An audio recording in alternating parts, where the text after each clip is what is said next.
Grazie a voi per l'invito, grazie ad Antonio, conosco ormai non so, io ti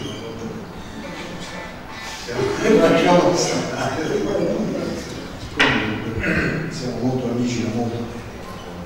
Veniamo ad oggi. Cos'è questo libro? Questo libro è un singolare successo editoriale, perché attraverso il passaparola, perché ha avuto pochissima pubblicità, l'editore è un editore piccolino, tra parentesi anche un nipote, quindi ma non c'è relazione tra di parentela che ha spinto a pubblicare questo libro.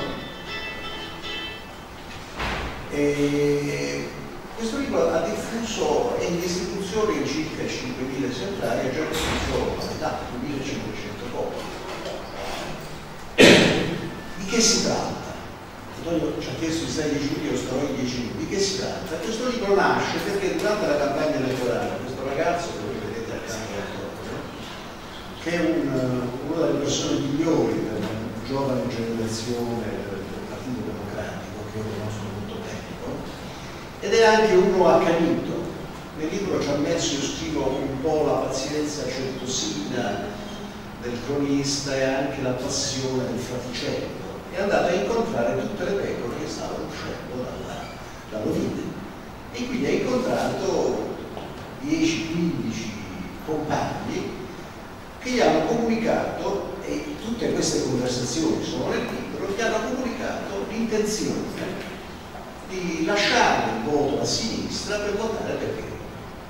Quindi il libro cos'è? Il libro è in fondo il racconto del perché una parte della sinistra, e non è piccola parte, non è tutto il movimento grillino, però è una grande parte del movimento grillino, una parte di voti di sinistra improvvisamente, apparentemente improvvisamente, ha scelto di andare verso il PD. In queste interviste ci sono delusioni recenti e delusioni più lontane, c'è la critica alla mancanza di ideali, c'è la critica alle battaglie non fatte, c'è anche la critica alla cosiddetta nomenclatura, c'è la critica per la chiusura verso i giovani. Ci sono tante ragioni, alcune contestabili, altre meno, però ci sono tante ragioni che spiegano perché un certo numero di alcuni milioni di elettori di centro-sinistra sono andati verso il PD.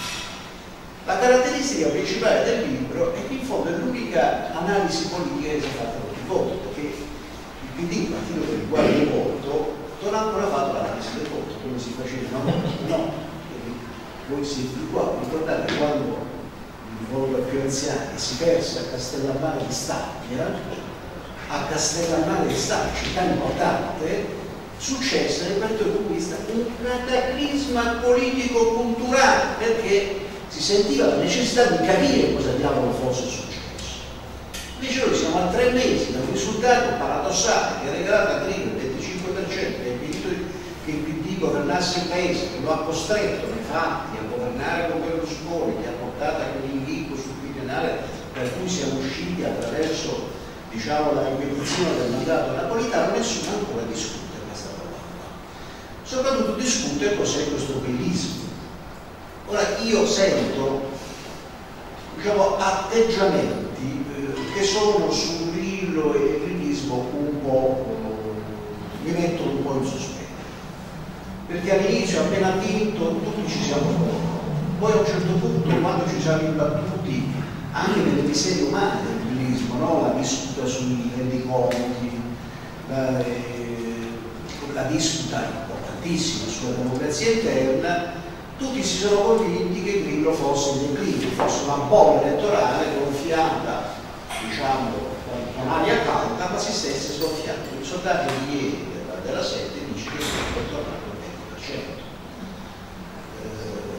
Diciamo, quindi noi siamo di fronte a un fenomeno politico che ha un suo zoccolo duro piuttosto robusto, che può accrescere o ridurre, ma che è uno zoccolo duro piuttosto robusto. La natura di questo movimento è il grande tema che abbiamo di fronte. Io credo che per discutere alcuni movimento bisogna prendere alla lettera i loro capi. I loro capi sostengono di aver dato vita a un movimento che non è né di destra né di sinistra. C'è un'intervista alla televisione turca in cui Beppe Grillo dichiarò: voglio raccogliere l'estremismo di destra e l'estremismo di sinistra. dell'estremismo, diciamo, le parti violente, intendendo le due radicalità. Difatti lui strizza l'occhio su tematiche come l'immigrazione al popolo leghista, sul reddito garantito strizza l'occhio al popolo di sinistra.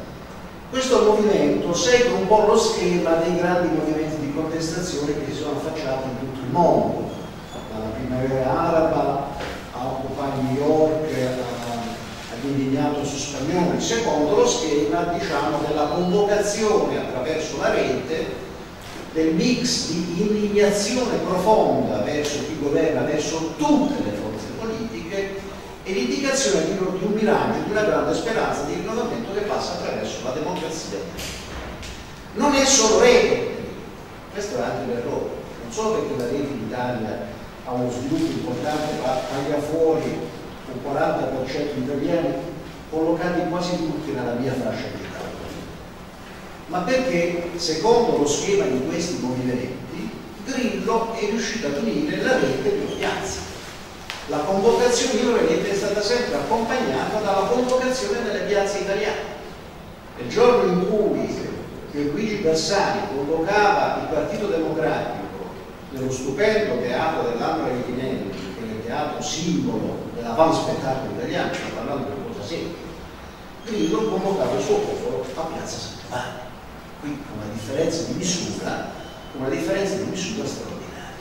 Il movimento di Grillo quindi si presenta come un movimento simile a tanti altri movimenti. L'antipolitica, sono ancora qualche minuto, l'antipolitica, diciamo, ha una storia nella politica mondiale. Ce l'ha avuta negli Stati Uniti, voi vi ricordate che a un certo punto si facciò un certo Ross Perot che voleva battere sia i democratici che i repubblicani. Ha avuto una storia di destra in Europa, Haider, no? In Austria, che poi morì in un incidente stradale, sempre ritorno a un festino gay, lui che era contro gli omosessuali, a Le Pen in Francia, che ha lasciato poi alla figlia, che ha lasciato un partito del 20%, a suo modo la Lega, che è stato più decisivo del governo del paese. Cioè i fenomeni, anche in Inghilterra c'è un certo Rick Farage che sta ormai rosicchiando una parte di voto di sinistra e di destra. Quindi noi siamo di fronte a un fenomeno che ha dimensioni presenti in tutte le società, non solo occidentali, pensate anche un po' attuali. Qual è la novità vera che incrocia Grillo? La novità vera che incrocia Grillo non è tanto quella novità della proposta. La proposta è, diciamo, una accozzaglia di temi di destra e di sinistra, non c'è un'idea di governo del paese. La proposta politica è tanto leninista, in fondo divide questo movimento in uno Stato maggiore chiuso, ristretto, dove si è ammessi solo per stretta computazione, e una massa di popolo, di seguaci, distinta attraverso vari scalini. Ci sono i seguaci più fedeli che possono partecipare alla ordinaria, alle parlamentari, e poi c'è il popolo. Insomma, avete capito lo schema, è lo schema dei gruppi extraparlamentari, diciamo, tempo leninista nella degenerazione, diciamo, post 68. Alla forza di Grillo sta nella debolezza dei avversari. Pensate cosa è accaduto negli ultimi 2 giorni. Negli ultimi 2 giorni questo signore che noi sfottiamo, che viene vita dall'abbastanza, che a 60 anni porta i capelli l'unico che ricordavo era 18, cioè Gianluigi Casaleggio, ha fatto un'intervista a Nuzzi in cui ha detto delle cose impressionanti. Ha detto: attenzione che il paese sta andando a rotolo, ci sarà uno shock economico, forse in ottobre avremo un rivolto sociale. È una diagnosi come un'altra che ha però, come dire, un fumus veritatis, perché che il paese sia in drammatica condizione è vero. Nessun dossier aperto è stato chiuso. Penso alla Fiat, penso all'Ilva, penso alla disoccupazione dei istituti meridionali del Mezzogiorno, penso al fatto che si chiude una fabbrica ogni 8 minuti in questo paese. Quindi, diciamo, la previsione di Casaleggio non era lontana.